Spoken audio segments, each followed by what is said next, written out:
cái này anh ba cái hiệp nó còn đi cho thôi.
Người nói chúng ta bạn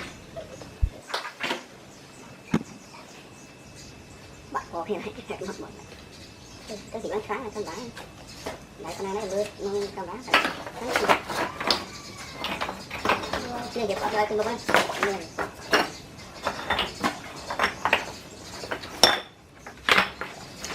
tầm 7 tỷ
thì cắt lên kêu lại tối ăn sao tao đấy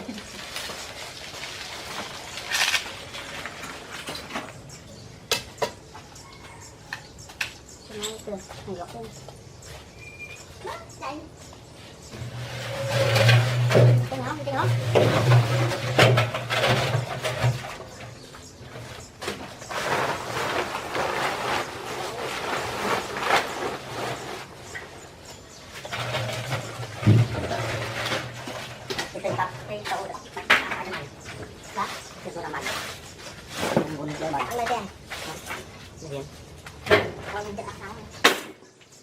cho mất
dương cô với nhau mà cô dùng bài tiếng nữa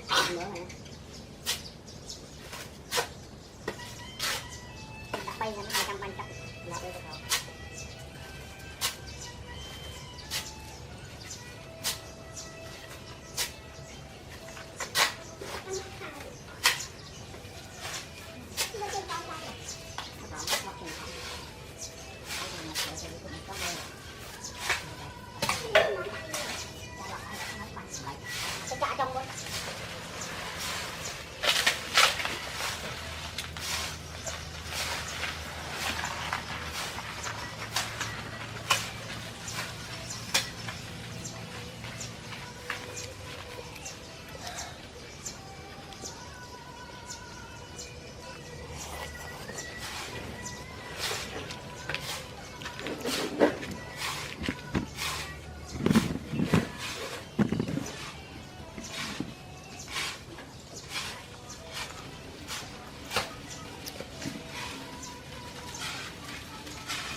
Con non nó em đấy chưa đâu mà mình chặt lên đấy để làm con ăn chặt lên nó tăng cao hơn không về chứ lắm bày lắm lại rồi đó đây chưa kịp đây kia anh làm đây cô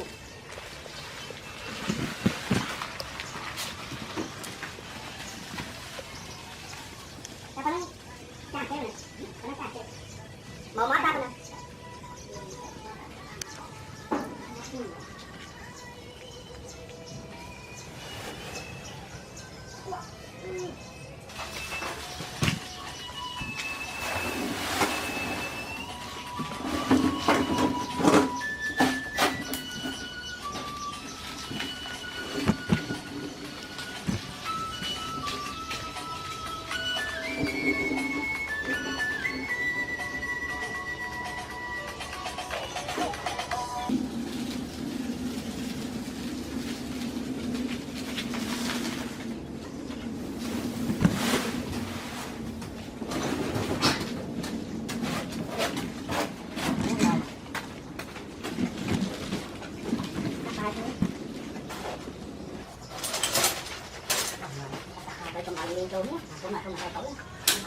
lên mì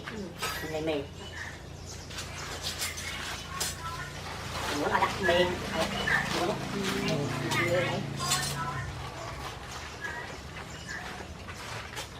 mình ăn phải con nhiều người này tôi nha rồi có tôi lên xào tốt đã xào tôi bao sợ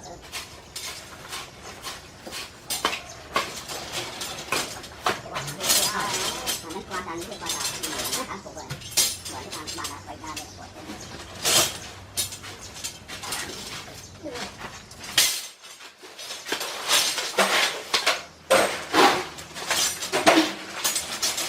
ăn bài ăn nơi cha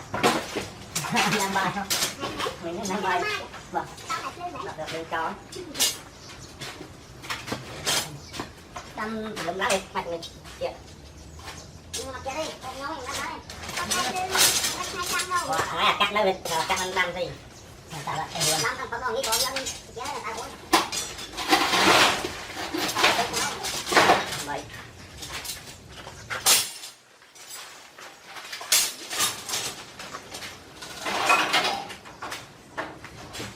người là người